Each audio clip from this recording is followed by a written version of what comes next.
പൊളിമിക്സ് ആരംഭിക്കുകയാണ്. ഏവർക്കും സ്വാഗതം. ഏറെ സന്തോഷത്തോടെയാണ് കാര്യപരിപാടികളിലേക്ക് കടക്കുന്നത്. ഹർത്താൽ കണ്ട് മടുത്തവർക്ക് പൊതുപണിമുടക്ക് കിട്ടിയതിലുള്ള സന്തോഷത്തോടെ. ജനുവരി 8, 9 കേരളം ഇതുവരെ ദർശിച്ചിട്ടില്ലാത്ത വിധത്തിലുള്ള തൊഴിലാളി സമരം ശക്തമായി പ്രതിഫലിക്കുന്ന ഒരവസ്ഥ ഉണ്ടാകും എന്ന് ഞങ്ങളെല്ലാവരും മനസ്സിലാക്കുന്നു.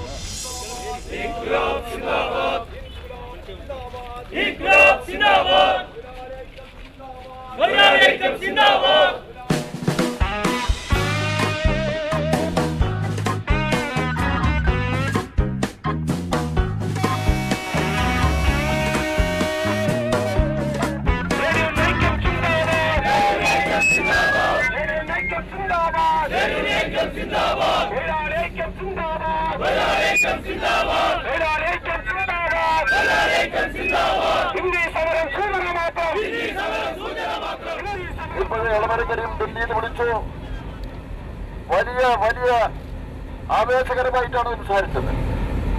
ഇന്ത്യയുടെ പല സംസ്ഥാനത്തും പണിമുടക്കം വമ്പിച്ച വിഷയമാണ് എന്നാണ് അദ്ദേഹം പറഞ്ഞത്. എന്ന് പറഞ്ഞാൽ ഈ പണിമുടക്കത്തെ ജനങ്ങൾ നെഞ്ചിലേറ്റിയിരിക്കുന്നു എന്നതാണ് വസ്തുത.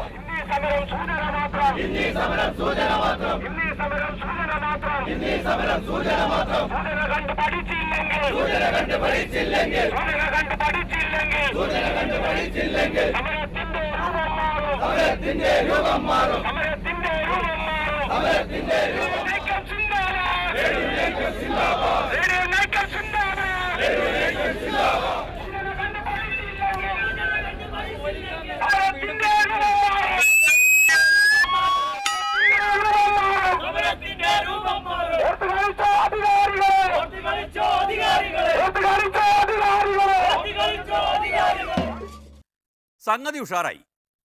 പക്ഷേ തീവണ്ടി തടയില്ലെന്ന് മുൻപ് നേതാക്കളാരോ പറഞ്ഞതായി കേട്ടിരുന്നു.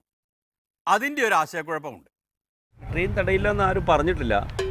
ട്രെയിൻ പിക്കറ്റ് ചെയ്യാമെന്നുള്ള ഞങ്ങൾ നേരത്തെ എടുത്ത തീരുമാനം കൺവെൻഷനിലും പ്രഖ്യാപിച്ചതാണ്. ഏതോ ഒരിടത്തൊരു പത്രസമ്മേളനത്തിൽ ആരോ ഒരു അബദ്ധം പറഞ്ഞു പോയത്.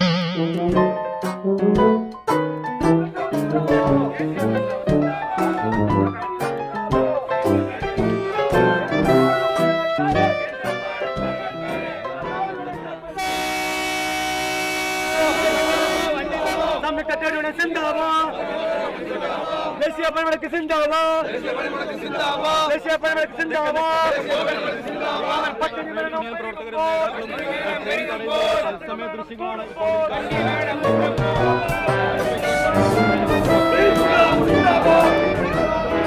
മോദി സർക്കാർ പുറത്താക്കട്ടെ, മോദി സർക്കാർ പുറത്താക്കട്ടെ.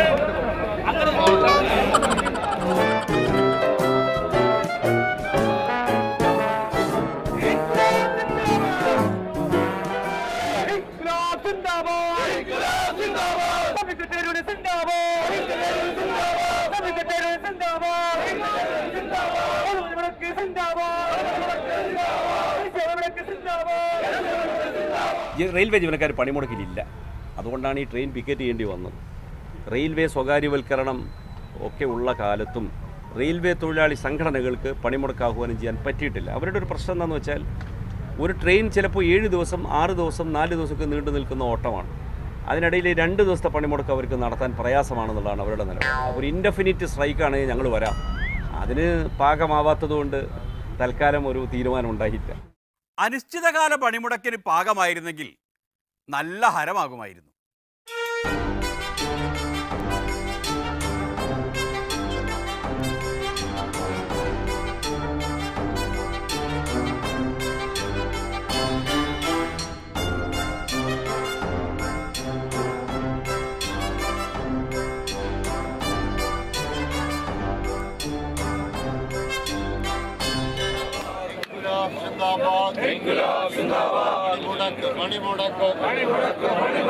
പണിമുടക്ക് സമരം സിന്ദാബാദ്, ദേശീയ പണിമുടക്ക് സിന്ദാബാദ്, ദേശീയ പണിമുടക്ക് സിന്ദാബാദ്,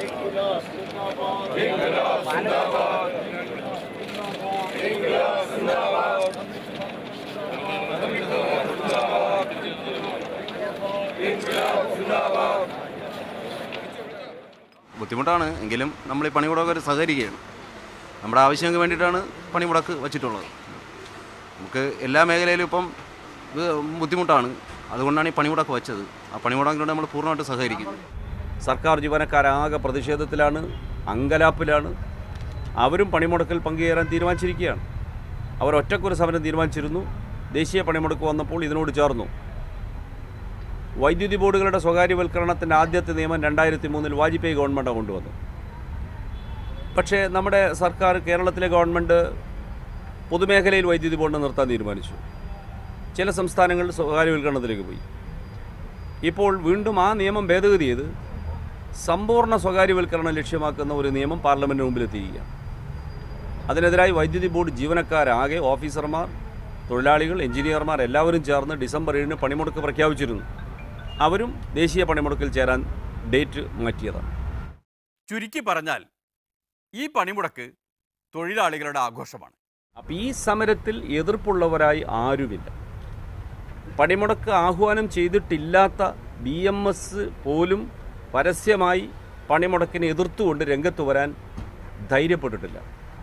കഴിഞ്ഞ പണിമുടക്കിലും BMS പിന്മാറിയിട്ടും BMS യൂണിയനിൽപ്പെട്ട തൊഴിലാളികൾ പണിമുടക്കിനോട് ചേരുക ചെയ്തു. വ്യവസായ സ്ഥാപനങ്ങളിൽ കരിങ്കാലികളായി വന്ന് ഫാക്ടറി നടത്താനോ ബലം പ്രയോഗിക്കാനോ ഒരിടത്തു പോലും ഒരു ശ്രമം ഉണ്ടായില്ല. ഇതാണ് ഈ പണിമുടക്കിൻ്റെ അവസ്ഥ മനസ്സിലായി. അതിൻ്റെ അർദ്ധഭാഗം മനസ്സിലായി. ട്രേഡ് യൂണിയൻ നോട്ടത്തിൽ ഇതാണ് അവസ്ഥ എന്ന് മനസ്സിലായി. പൊതുപണിമുടക്കിൻ്റെ തൊഴിലാളി ഭാഗ ന്യായമാണല്ലോ കേട്ടത്. കച്ചവടക്കാരുടെയും അതുപോലുള്ള ഇടത്തരക്കാരുടെയും അവസ്ഥയോ? ഞങ്ങൾ അവരോട് അഭ്യർത്ഥിക്കുക, നിങ്ങൾ ഈ സമരവുമായി സഹകരിക്കണം. കാരണം അവരെ ഏറ്റവും കൂടുതൽ ദോഷകരമായി ബാധിച്ച നയത്തിനെതിരായിട്ട് കൂടിയാണ് ഈ സമരം. ഞങ്ങൾ കടകളിൽ ചെന്ന് അവരോട് നേരിട്ട് അഭ്യർത്ഥിക്കുന്നുണ്ട്. ഇനി ഒരുത്തനെ തുറന്നേ വെക്കുമെന്ന് വാശിയാണെങ്കിൽ അവിടെ പോയി ബലം പ്രയോഗിക്കാനൊന്നും ഞങ്ങൾ പോകുന്നില്ല. അങ്ങനെ ഒരിക്കലും ബലം പ്രയോഗിച്ച് ആ കത്തി കാണിച്ച് ഭീഷണിപ്പെടുത്തിക്കൊണ്ടുള്ള സമരമേ അല്ലിത്. ഏട്ടിൽ അങ്ങനെയാണ് പറഞ്ഞിട്ടുള്ളതെങ്കിലും നാട്ടിൽ ഇങ്ങനെയാണ് കണ്ടത്.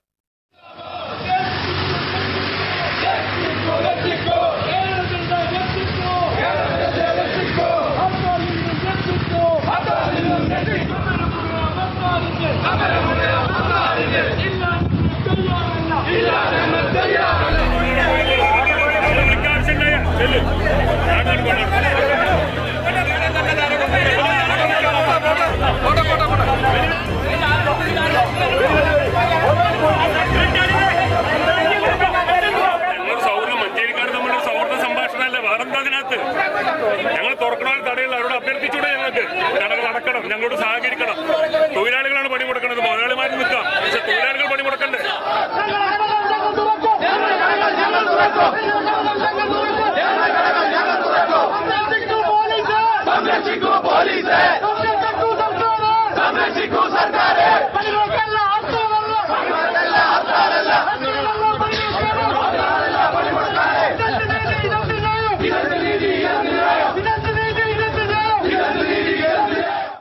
മഞ്ചേരിയിലാണ് ഇങ്ങനെ ഒരു രംഗമുണ്ടായത്. ഇങ്ങനെയൊന്നും ഉണ്ടാവില്ല എന്നായിരുന്നല്ലോ ട്രേഡ് യൂണിയൻ നേതാക്കൾ പറഞ്ഞത്. ഇനി ഒരുത്തനെ തുറന്നേ വെക്കുമെന്ന് വാശിയാണെങ്കിൽ അവിടെ പോയി ബലം പ്രയോഗിക്കാനൊന്നും ഞങ്ങൾ പോകുന്നില്ല. അങ്ങനെ ഒരിക്കലും ബലം പ്രയോഗിച്ച് ആ കത്തി കാണിച്ച് ഭീഷണിപ്പെടുത്തിക്കൊണ്ടുള്ള സമരമേ അല്ലേ. അതിനെ തുടർന്ന് തുറന്ന ഈ കടയാണ് പിന്നീട് സമരാനുകൂലികൾ തകർക്കാൻ ശ്രമിച്ചത്. ഭയങ്കരമായ ഉന്തും തള്ളും വാക്കേറ്റവും ഒക്കെ ഉണ്ടായി. മൽപ്പിടുത്തം വരെ, അങ്ങോട്ടും ഇങ്ങോട്ടും ഉന്തും തള്ളു വരെ നടന്നു.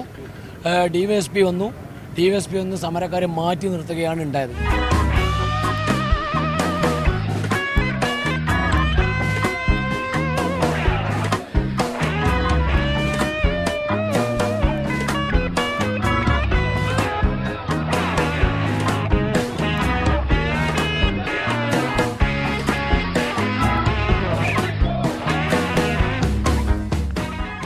പോലീസിൻ്റെ എല്ലാവിധ സപ്പോർട്ടും ഞങ്ങൾക്കിപ്പോൾ ഉണ്ട്. ഞങ്ങളിത് തുറക്കാനുണ്ടായ സാഹചര്യം CPMൻ്റെ സംസ്ഥാന സെക്രട്ടറി കഴിഞ്ഞ ദിവസം പ്രഖ്യാപിച്ചിരുന്നു. ഒരു കടയുടെ നേരം അക്രമം ഉണ്ടാവില്ല, സമാധാനപരമായിരിക്കും. അത്തരത്തിലുള്ള യാതൊരു അക്രമ സംഭവങ്ങളും സമരം നടത്തുന്നവരുടെ ഭാഗത്തുണ്ടാകും. ശ്രീ എളമരം പറഞ്ഞിരുന്നു, ബഹുമാനപ്പെട്ട കേരള മുഖ്യമന്ത്രി വരെ പറഞ്ഞിരുന്നു. പക്ഷെ മലപ്പുറം ജില്ലയിൽ ഞങ്ങളുടെ അന്വേഷണത്തിൽ കേരളത്തിൽ മലപ്പുറം ജില്ലയിൽ മഞ്ചേരിയിൽ മാത്രമാണ് ഇത്തരത്തിലുള്ള ഒരു സമീപനം ട്രേഡ് യൂണിയന്റെ ഭാഗത്തു നിന്നും ഉണ്ടായത്. ഞങ്ങളൊരു സൗഹൃദം മഞ്ചേരിക്കാർ തമ്മിലൊരു സൗഹൃദ സംഭാഷണമല്ലേ, വേറെന്താ അതിനകത്ത്? ഞങ്ങൾ തുറക്കണമെന്ന് തടയില്ല, അവരോട് അഭ്യർത്ഥിച്ചൂടെ ഞങ്ങൾക്ക്? ഞങ്ങൾ നടക്കണം, ഞങ്ങളോട് സഹകരിക്കണം. തൊഴിലാളികളാണ് പണിമുടക്കുന്നത്, മുതലാളിമാർ നിൽക്കാം, പക്ഷെ തൊഴിലാളികൾ പണിമുടക്കണ്ടേ? ഞങ്ങൾ പണിമുടക്കിനെതിരല്ല, ഞങ്ങൾ അവർ ചെയ്യുന്ന സമരവുമായിട്ട് ഞങ്ങൾക്ക് അനുഭവമുണ്ട്. പക്ഷേ ഈ അടുത്ത കാലത്തായിട്ട് നടക്കുന്ന ഹർത്താലുകളെ no say to no hartal എന്നുള്ള ആ ഒരു മുദ്രാവാക്യം ഏറ്റുപിടിച്ചുകൊണ്ട് തന്നെയാണ് ഞങ്ങൾ ഇത്തരം ഞങ്ങളെ ഒരു ത്യാഗം തന്നെയാണിത്. ഈ സമരത്തിലൂടെ ഞങ്ങളിത് നേടിയെടുക്കും. കേരളത്തിലെ എല്ലാ കച്ചവടക്കാരനും ധൈര്യസമേതം കട തുറന്നിരിക്കാനുള്ള പ്രാപ്തി ഞങ്ങൾ കൈവരിക്കുമെന്നുള്ളത് ഞങ്ങൾക്ക് ഉറച്ച വിശ്വാസമുണ്ട്. അങ്ങനെയാണെങ്കിൽ ഇത് മിഠായിത്തൊരു എഫക്റ്റ് ആയിരിക്കും, മഞ്ചേരിക്കാരുടെ മാത്രം കളിയാവില്ല. ഏതെങ്കിലും ഒരു കച്ചവടക്കാരന് എന്തെങ്കിലും നഷ്ടം സംഭവിക്കുകയാണെങ്കിൽ തന്നെ അതിന് നിയമപരമായി നേരിടാനും അതുപോലെ തന്നെ നഷ്ടം എന്ത് തന്നെ വന്നാലും കൊടുക്കാമെന്നും ഞങ്ങളുടെ സംഘടന സംസ്ഥാന പ്രസിഡന്റ് ടി നസറുദ്ദീനും ജില്ലാ പ്രസിഡന്റ് കുഞ്ഞാവ് വാജിയും ഒക്കെ ഞങ്ങളോട് പറഞ്ഞിട്ടുണ്ട്. ആ ഒരു ഉറപ്പിൻ്റെ പുറത്തും ജില്ലാ പോലീസ് മേധാവിയുടെ പൂർണ്ണ ഉറപ്പിൻ്റെ പുറത്തും നാളെ ഞങ്ങൾ എല്ലാ കടകളും ഞങ്ങൾ മഞ്ചേരിയിൽ തുറന്നിരിക്കും. മഞ്ചേരിയിൽ തീവണ്ടിയില്ലല്ലോ, അതുകൊണ്ട് പണിമുടക്കുകാർക്ക് നാളെയും കടകൾ തന്നെ തടയേണ്ടി വരും.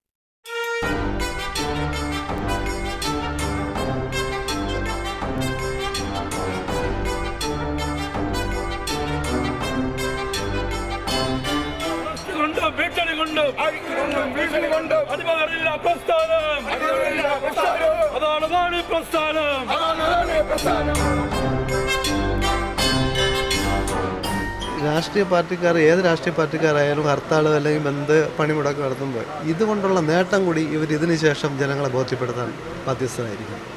ഈ പണിമുടക്ക് കൊണ്ട് ഇവരുണ്ടാക്കിയ നേട്ടം അല്ലെങ്കിൽ ഹർത്താൽ കൊണ്ടുണ്ടാക്കിയ നേട്ടം ഇതിന് ശേഷം ജനങ്ങളെ ഇവർ ബോധ്യപ്പെടുത്തേണ്ട ഒരു അത്യാവശ്യമാണ്.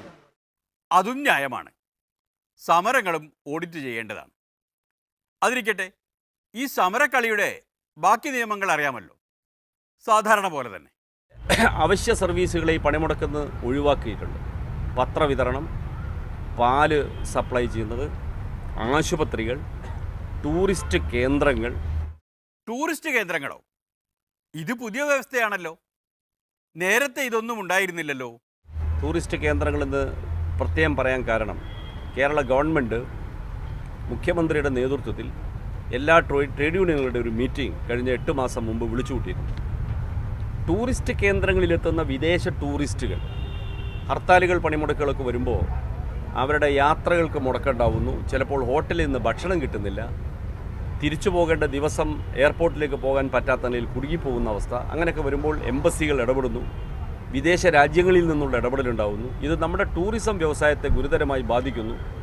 അതുകൊണ്ട് ട്രേഡ് യൂണിയനുകൾ ഈ വിഷയത്തിൽ ഒരു പുനരാലോചന നടത്തണമെന്ന് അഭ്യർത്ഥിക്കുകയും അവിടെ എല്ലാവരും ചേർന്ന്, എല്ലാ ട്രേഡ് യൂണിയനും ചേർന്ന് ടൂറിസം കേന്ദ്രങ്ങളെ പണിമുടക്ക്, ഹർത്താൽ പോലുള്ള സംഭവങ്ങളിൽ മാറ്റി നിർത്തണമെന്നൊരു പൊതു തീരുമാനം എല്ലാവരും അംഗീകരിച്ചത്.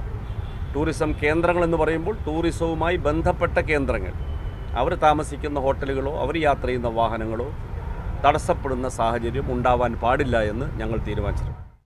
അങ്ങനെയാവുമ്പോൾ കേരളം മൊത്തം പണിമുടക്കിൽ നിന്ന് ഒഴിവാക്കേണ്ടതല്ലേ?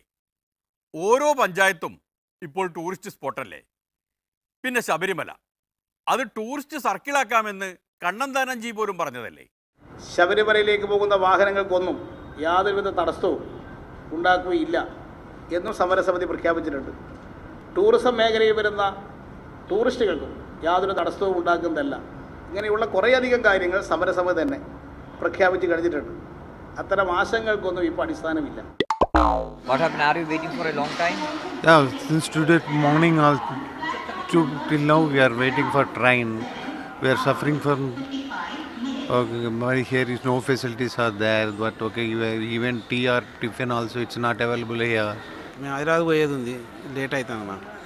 7 గంటల ట్రైను ఇంకా రాలే. ദേശവ്യാപകമായി വലിയൊരു പണിമുടക്ക് നടക്കുമ്പോൾ ചില്ലറ അസൗകര്യങ്ങൾ ഉണ്ടായി എന്ന് ആശ്വസിക്കാനേ ഇനി കഴിയൂ. തൊഴിലാളി വിരുദ്ധരാകരുത്. ഇതിനൊക്കെ ഇടയിലും നമ്മുടെ ഹർത്താൽ വീരന്മാർ ജയിലിൽ തന്നെ കഴിയുകയാണ് കേട്ടോ. ജാമ്യസംഖ്യ വലുതായതിനാൽ ഇറക്കിക്കൊണ്ടുവരാൻ സംഘശക്തിക്ക് പോലും കഴിയുന്നില്ല. പോലീസാണെങ്കിൽ വലിയ പിടിയാണ് പിടിക്കുന്നത്.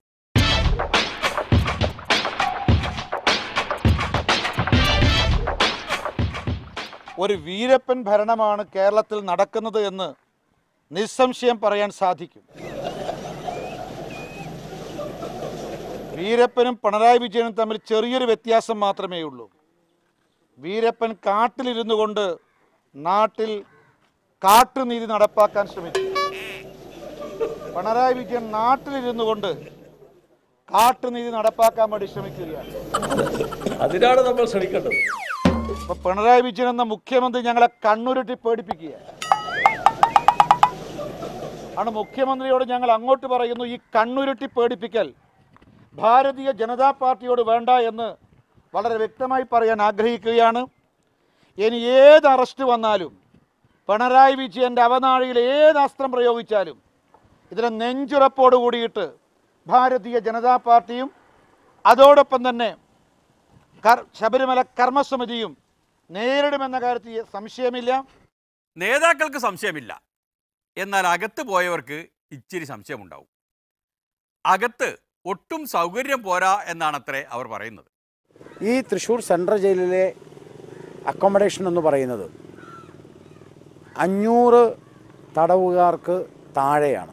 500-ന് മുകളിലേക്ക് വരാൻ പാടില്ല. മാക്സിമം കപ്പാസിറ്റി 500 പക്ഷേ തൃശ്ശൂരിൽ ഇന്ന് സെൻട്രൽ ജയിലിലുള്ളത് 900-ന് മുകളിലാണ്. 830 ഔദ്യോഗികമായിട്ടുള്ള കണക്ക്. പക്ഷേ എനിക്ക് കിട്ടിയ ഇൻഫർമേഷൻ അനുസരിച്ച് 932 പേരാണ്. അങ്ങനെയാണെങ്കിൽ ഏതെങ്കിലും തടവുകാരുടെ ബന്ധുക്കളും വന്ന് കൂടെ താമസിക്കുന്നുണ്ടാവും, അവിടുത്തെ സൗകര്യം കാരണം. ഇവിടെ ഈ സബ് ജയിലിൽ വാസ്തവത്തിൽ 50 പേർക്കുള്ള ഫെസിലിറ്റിയേ ഉള്ളൂ. ഇവിടെ ഉള്ളത് ഇന്ന് 130 പേരാണ്. അതുപോലെ മറ്റ് ജയിലിൽ തൊട്ടപ്പുറത്ത് മറ്റേ ജയിലിലാണ്, ആ ജയിലും. അപ്പോൾ സെൻട്രൽ ജയിലിൽ കക്കൂസയ്ക്ക് പോകാനോ കുളിമുറിയിൽ പോകാനോ ഭക്ഷണം തന്നെ പ്രോപ്പറായിട്ട് കൊടുക്കാനോ കഴിയാത്ത അവസ്ഥയാണ്. നിത്യേന ആളുകളെ ഇവിടേക്ക് മാടുകളെ കൊണ്ടുവരുന്നത് പോലെയാണ് ഈ ജയിലിലേക്ക് സാധാരണ പ്രവർത്തകരടക്കമുള്ള BJP-യുടെയും രാഷ്ട്രീയ പ്രവർത്തകർ, കർമ്മസമിതിയുടെ പ്രവർത്തകരെ കൊണ്ടുവരുന്നത്. ഈ കർമ്മസമിതിയുടെ പ്രവർത്തകരെ അവിടുന്ന് ഇവിടുന്ന് പിടിച്ചു കൊണ്ടുവന്ന് കയറ്റിയതാണ് ഇത്രയും പ്രശ്നം. ഇവർക്ക് ബെയിൽ കൊടുക്കാതിരിക്കാൻ, ജാമ്യം കൊടുക്കാതിരിക്കാനുള്ള ശ്രമം ഒരു ഭാഗത്ത് പോലീസ് നടത്തുന്നു, മറുഭാഗത്ത് യാതൊരു മനുഷ്യാവകാശങ്ങളും നൽകാതെ ഒരു വലിയ മനുഷ്യാവകാശ ലംഘനമാണ് ഈ പ്രിസണിൽ, ഈ ജയിലിൽ നടക്കുന്നത്. കാരണം ഡിമോളിഷ്ഡ് ആയിട്ടുള്ള കെട്ടിടം, ആ കെട്ടിടത്തിലാണ് ഇപ്പോൾ ഇവർ താമസിക്കുന്നത്. ഞാൻ വളരെ ബന്ധപ്പെട്ട ആൾക്കാരോട് സംസാരിച്ചു. ഡിമോളിഷ് ചെയ്യാൻ വെച്ചിട്ടുള്ള കെട്ടിടത്തിൽ എവിടെ താമസിപ്പിക്കാൻ സ്ഥലമില്ല. അപ്പോൾ ഡിമോളിഷ് ഏത് സമയത്തും തകർന്നു വീണ ആളുകൾ മരിക്കുന്ന സ്ഥലത്ത് ഇവരെ പാർപ്പിച്ചിരിക്കുക. ഇതെന്ത് സമീപനമാണ്? ഇത് കമ്മ്യൂണിസ്റ്റ് പാർട്ടിയുടെ ഒരു പോലീസ് രാജ് അല്ലെങ്കിൽ പോലീസ് സെൽ ഭരണം നടത്തുക. അപ്പോൾ ഈ സെൽ ഭരണത്തിൽ അറസ്റ്റ് ചെയ്ത ആൾക്കാർക്ക് നമ്മുടെ ഭരണഘടനാ പ്രകാരം, പോലീസ് നിയമപ്രകാരം, ജയിൽ നിയമപ്രകാരം കൊടുക്കേണ്ട മാനുഷിക പരിഗണന കൊടുക്കണ്ടേ? നാളെ കെട്ടിടം തകർന്നിട്ട് ആളുകൾ മരിച്ചാൽ ആര് സമാധാനം പറയും?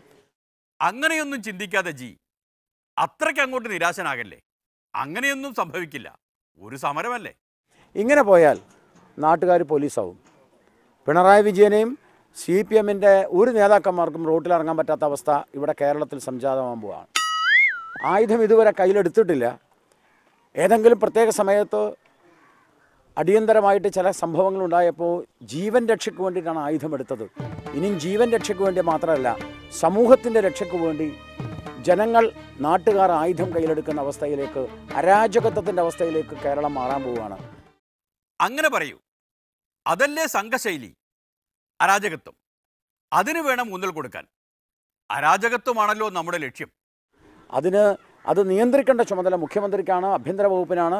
ഈ പ്രിസണിലെ ഏതെങ്കിലും ഒരാൾക്ക് എന്തെങ്കിലും തരത്തിലുള്ള പ്രശ്നങ്ങളുണ്ടായാൽ രാവിലെ കക്കൂസ പോകാൻ സ്ഥലമില്ലാന്നെങ്കിൽ നിങ്ങൾ ആലോചിച്ച് നോക്കുക.